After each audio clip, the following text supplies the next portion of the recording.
i k'a dɔn u ye kunnafoni di kɛ ka jira k'a fɔ ko fɛn min ye kunnafoni yɛrɛ ye olu ka kunnafoni yɛrɛ in bɛ kunnafoni di de kan. Ko kunnafoni yɛrɛ ye fɛn dɔ ye fɛn min ni a turula kunjugu kan n'an b'a fɔ ma ko désinformation kunnafoni di ko jugu u ko o ka jugu ka tɛmɛ marifa kan. U ko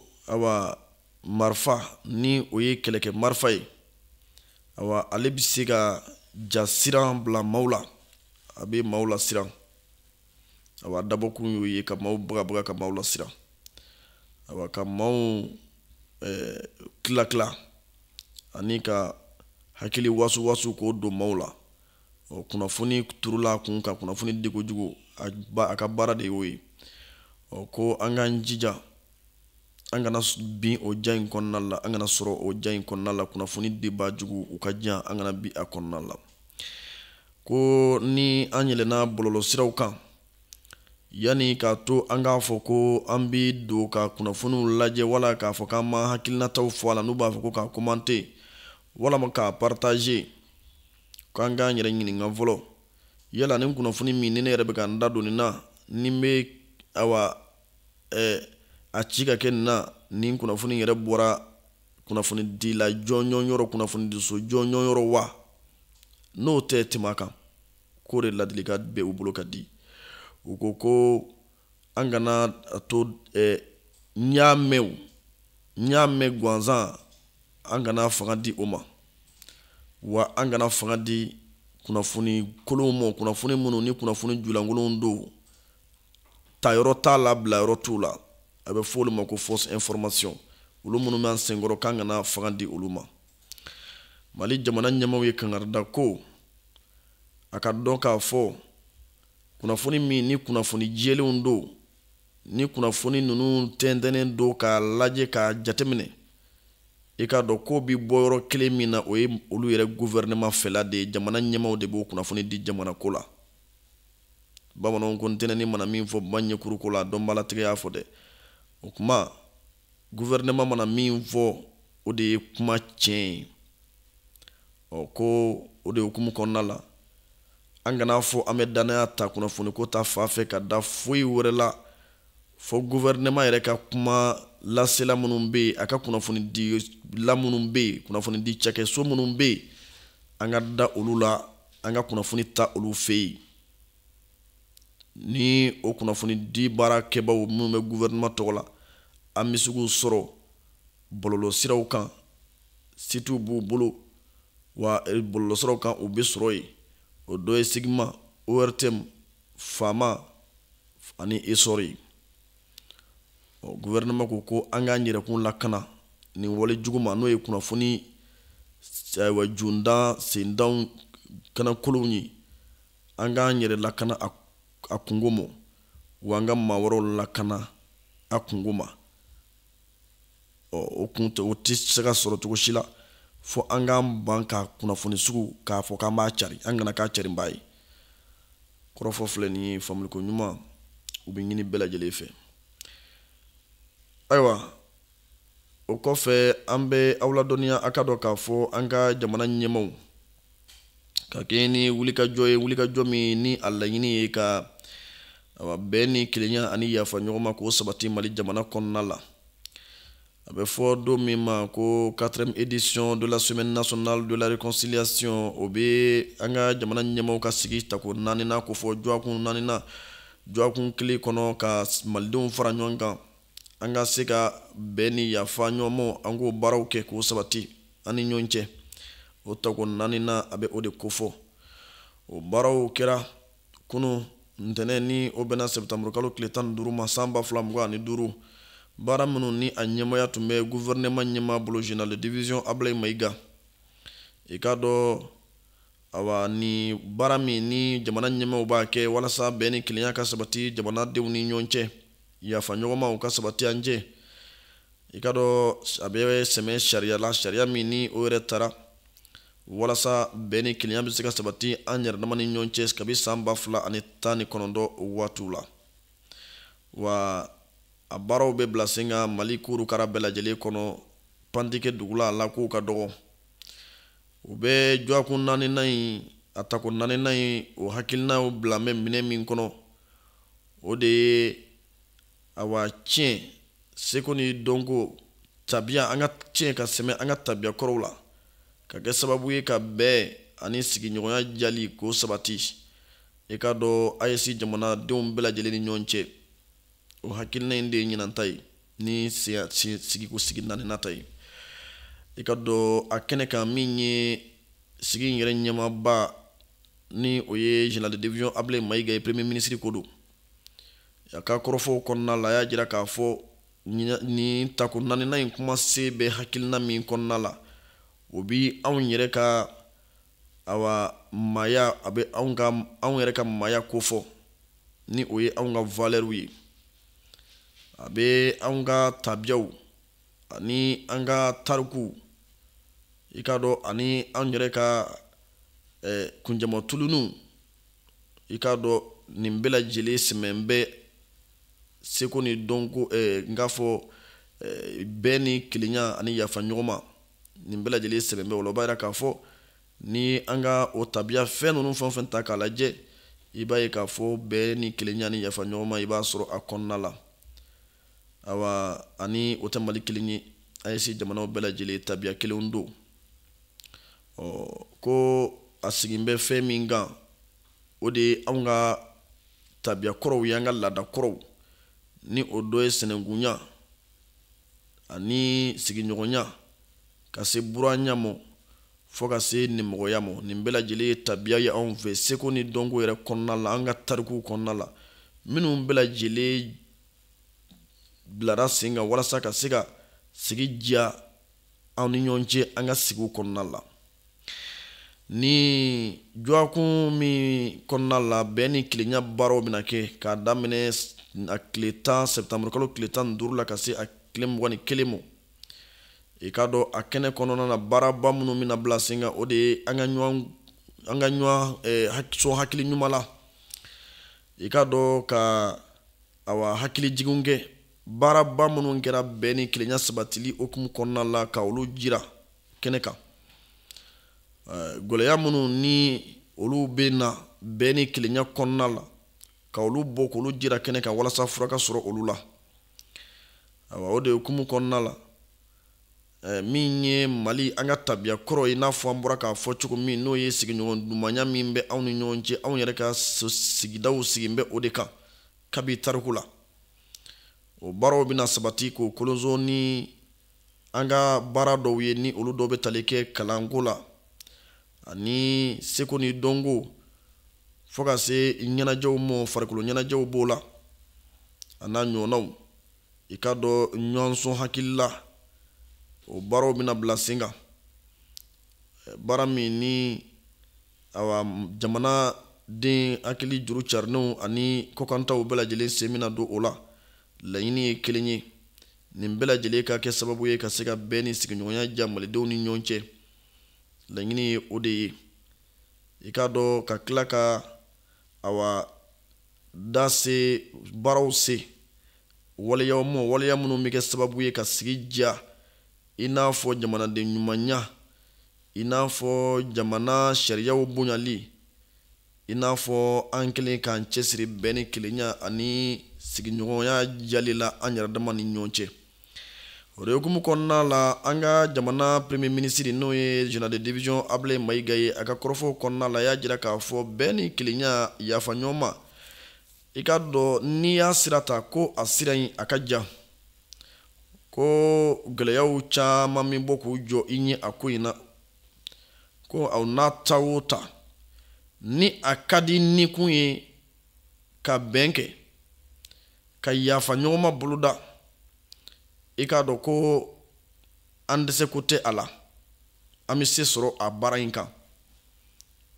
ko bɛɛ k'o sabati an ni ɲɔgɔn cɛ Ablaye Mayiga ko ale kɔni fɛ o tɛ ko gɛlɛn ye ala y'o don an garisɛgɛ la o bɛ se ka kɛ ka wuli k'i cɛsiri bɛɛ ani yafa ɲɔgɔn ma hakilisigi o bɛ se ka sabati cogo min na an bɛɛ lajɛlen baloncogo la an bɛɛ lajɛlen jogo fɛ diɲɛ don o don o de laɲininen don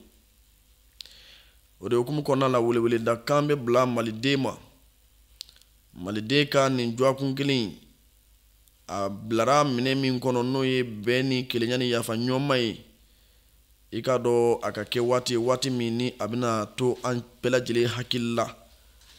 walasa an ka kumaɲɔgɔnya dayɛlɛ an ni ɲɔgɔn cɛ an ka kumaw falen an ni ɲɔgɔn cɛ an k'a lajɛ an ka ɲɔgɔn faamu wa an k'a lajɛ fɛnɛ an ka yafa ɲɔgɔn ma jɔakun kelen kɔnɔna la Ablaye Mayiga a ka kɔrɔfɔw kɔnɔna la laɲini minnu ni a y'o kɛ a ka hakilinaw dili kɔ olu bɛ tali kɛ ninnu de la an bɛ dugawu kɛ Ala k'a sabati badenw o kɔfɛ fɛn min ye an ka sɔrɔdasiw ye u ka ɲɛmaso o ye kunnafonidi min ni a bɛ tali kɛ awa Bamakokaw a bɛ ɲɛsin Bamakokaw de ma kɛrɛnkɛrɛnnenya la ka jira Bamako sigibaw la k'a fɔ Mali ka yɛrɛma hɔrɔnya ni o ɲɛnajɛw bɛ kɛ san o san Sɛpitɛmburu kalo tile 22 ɲinan ta ni o ye Sɛpitɛmburu kalo tile 22 ye san 2025 o baaraw labɛn bɛ senna an ka sɔrɔdasiw fɛ u bɛ défilé min kɛ n'o ye ka taama min kɛ ka malidenw hakili sigi n'u ka lakanabaaw ye ka lakanabaaw ka cɛsiri k'o jira an na o misaliyaw jira an na ka kɛlɛkɛminɛ dɔw fana jira an na an b'a fɔ min ma nanzarakan na ko défilé o labɛnni hukumu kɔnɔna la bi tarata n'o bɛ bɛn Sɛpitɛmburu kalo tile 16 ma san 2025 ko Bamako sigibaw k'a ladɔnniya k'a fɔ gɛlɛya dɔɔni bɛna don sira dɔw taama la fɔcogo wɛrɛ la sira dɔw bɛna lajɔ taama bɛna lajɔ waati kunkurunin kɔnɔ o défilé labɛn baaraw hukumu kɔnɔna la awa ko o de hukumu kɔnɔna la i ka dɔn sira minnu ni o bɛ bɔ awa ko Kandig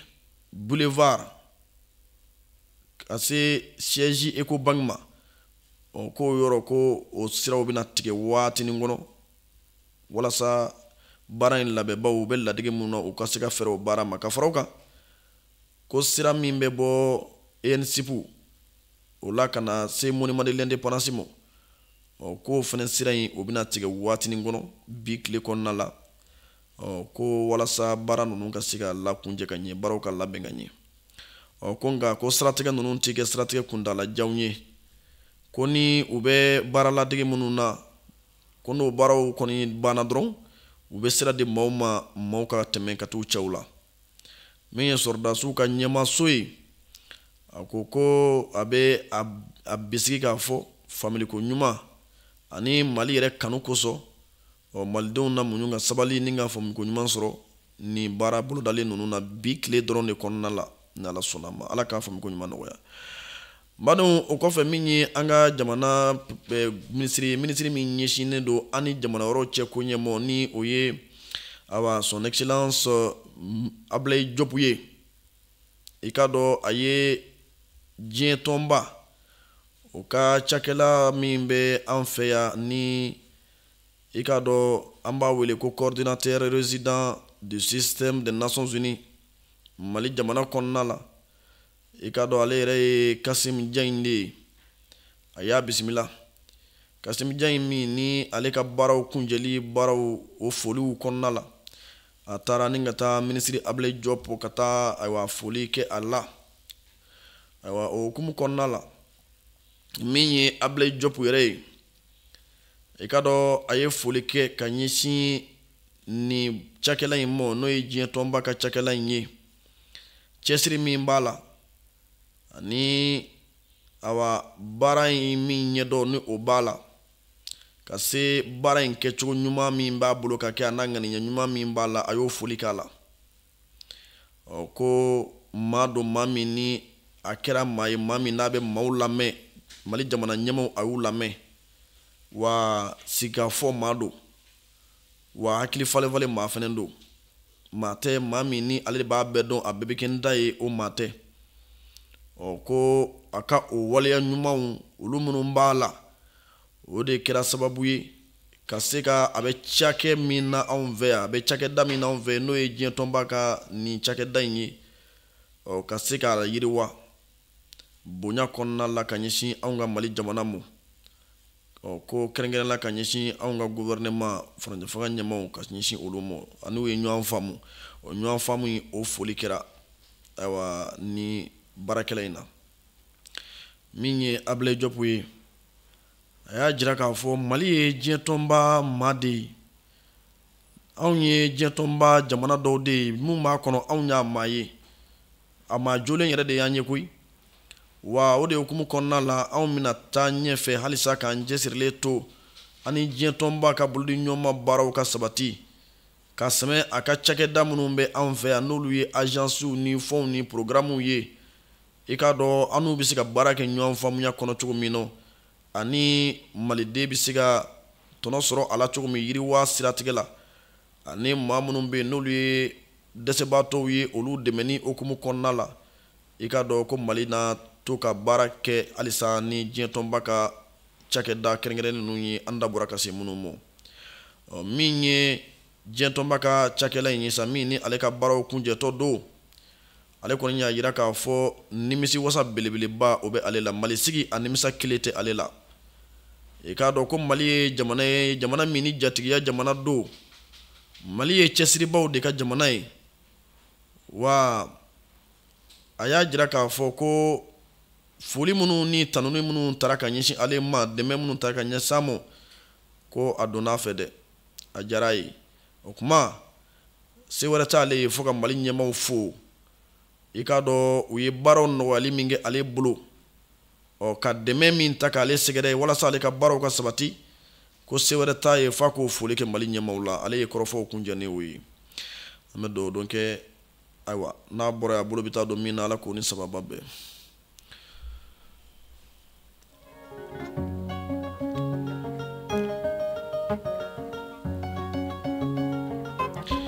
awa o kɔfɛ halisa kunnafoni ko ta fan fɛ an bɛ taa Kayi mara kɔnɔna la Kayi lakɔli ko ɲɛmaw ni kɛrɛnkɛrɛnnen la ni o ye directeur de l'académie d'enseignement de Kayi ye o ye kunnafoni dɔ cari ka ɲɛsin kɛrɛnkɛrɛnnen la chef d'établissement d'enseignement secondaire général technique et professionnel public ma ani directeur des centres d'animation pédagogique de la circonscription académique de Kayi ka jira o la k'a fɔ awa kunnafoni in bɛ tali kɛ jamana foroba cakɛbaw olu sɛgɛsɛgɛli baara min bɛ senna a bɛ tali kɛ o la kunnafoni in bɛ u ladɔnniya ko k'a fɔ ko min ye jamana ɲɛmaw ye u ye lisi dɔ bɔ maa minnu bɛ yen ni i k'a dɔn olu bɛ jamana ka forobacaw la n'olu lakodɔnna ani maa minnu ma lakodɔn o baaraw kɛra kɛrɛnkɛrɛnnenya maa minnu lakodɔnna k'o baaraw kɛra ko nka o baaraw kɔnɔna la ko majɛ dɔw bolokɔni sina majɛ dɔw la o baaraw kɔnɔna la kɛrɛnkɛrɛnnenya la awa u ka akademiw kɔnɔna la o kɛra u ka baarakɛla dɔw fɛ n'o ye lakɔli karamɔgɔ dɔw ye lakɔli karamɔgɔ minnu y'a jira k'a fɔ olu kɔni awa wulikajɔ in kɔnɔna la ko olu kɔni arrêtera o arrêtera o b'a jira k'a fɔ maa minnu taara sɛgɛsɛgɛli kɛ u sera olu ma wa u ka lahalaw taara nka lahalaw talen kɔ sɛbɛn min bɛ d'u ma n'o ye récépissé o b'u bolo nka o bɛɛ kɔfɛ a yɛrɛla k'a fɔ k'olu cogoya tɛ jamana foroba cakɛbaw la k'olu bɛ maa ba 36 ni ko in k'u b'a la walasa kuma ka faamu min ye directeur de l'académie de l'enseignement de Kayi ye ale ko ka sɛmɛ o baara ninnu o gɛlɛya ninnu na sa ko walasa ka se ka a ko in bɛɛ lajɛlen sɛntɛn ka ɲɛ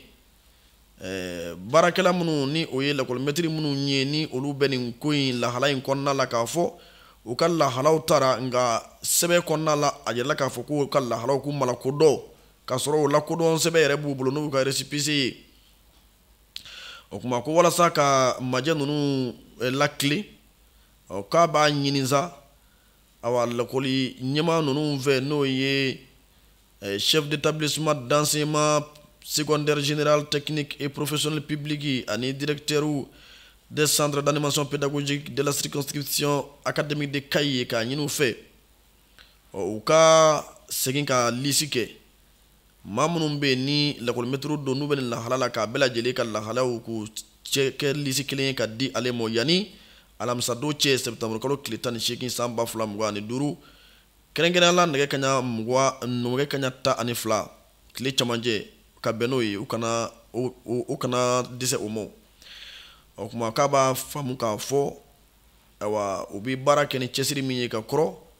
o kelen don u bɛna o cɛsiri kelen bila sen kan walasa ka laɲini sabati joona majɛ minnu bɛ baara in na olu ka se ka bɔ baara in na ɲɔgɔn faamu kana kɔnɔna la a y'o fɔ n badenw o kɔfɛ min ye awa syndicat national de transport du Mali ye SNT olu ye kunnafoni min ni a bɛ kunnafoni awa julankolon dɔ kɔ kari kunnafoni min ni kunnafoni jugu don an b'a fɔ min ma ko fausse information u y'a jira k'a fɔ u bɛna jira k'a fɔ o kunnafoni jugu dɔ dira olu ka lahala kan u bɛna malidenw kunnafoni u k'a dɔn k'a fɔ kunnafoni ma bɔ olu yɔrɔ wa kunnafoni yɛrɛ tɛ kunnafoni ye n badenw min ye syndicat national de transport du Mali ye SNT u ko u bɛna kunnafoni a galontigiya kunnafoni jugu min ni a bɛ maaw bolo nin waati in na k'a jira k'a fɔ bɔlɔlɔsiraw kan ko olu ye bolonɔbila kɛ bɛnkan sɛbɛn dɔ la kunnafoni dɔ la ka bɛn sɛptamuru kalo tile 15 ma san 2025 ko o sɛbɛngolo dɔ bɛ yaala la bɔlɔlɔsiraw kan min ye syndicat national de transport du Mali ye mɔgɔw ye o ko u bɛ maliden kunnafoni ani mali kɔkanma bɛɛ lajɛlen ka bɛɛ kunnafoni k'a jira k'a fɔ nin sɛbɛn min bɛ bɔlɔlɔsiraw kan o bolo munumunu na ni a kɛn bɛ olu tɔgɔ la olu dɔnko t'a la olu dɔnko kisɛ kelen a t'a la wa u sen t'a la bi wa u sen t'a la sini min ye halisa syndicat national de transport du Mali maaw ye u ko u bɛ u ka jɛkulu denw bɛɛ lajɛlen wele olu ye kɔkɔrɔdonbaw de ye u bɛ ka maa minnu kɔkɔrɔdon n'u ka baarakɛlaw ye transporteurs ye o kuma k'u bɛ a ɲini u fɛ u ka u janto u yɛrɛ la ka kɔlɔsili k'o bonya kosɛbɛ u yɛrɛ kan awa bɛnkan minnu bɛ u ni ɲɔgɔn cɛ u k'u kɔlɔsi u k'olu bonya u k'u ɲɛsin o ma min ye syndicat national de transport du Mali a maaw ye u ko ka kɛɲɛ ni kunnafoni jugu ninnu ye min ni a kɛra olu tɔgɔ la ka sɔrɔ u dɔnko t'a la i k'a dɔn ko a bɛ hakɛ di olu ma olu ka damakasi sɛbɛn don kiiri tigɛlamaw ɲɛkɔrɔ maa min nɔ ma k'a ye sɛgɛsɛgɛliw ka kɛ ni ka tɛgɛ da o kan kiiri tigɛlamaw fɛ k'a ɲininka a ka daluyaw la u n'u dɛmɛbaaw bɛɛ lajɛlen kɔni ko awa ala ka Mali sɔrdasiw